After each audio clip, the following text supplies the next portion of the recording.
So ఎన్నో struggles, ఎన్నోసార్లు కింద పడి రిక్కీ అయితే మొత్తానికి సైకిల్ నేర్చుకున్నాడు.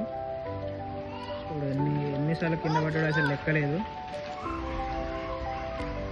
చూడండి మోకాలకి ఎన్ని దెబ్బలు తాకినాయో.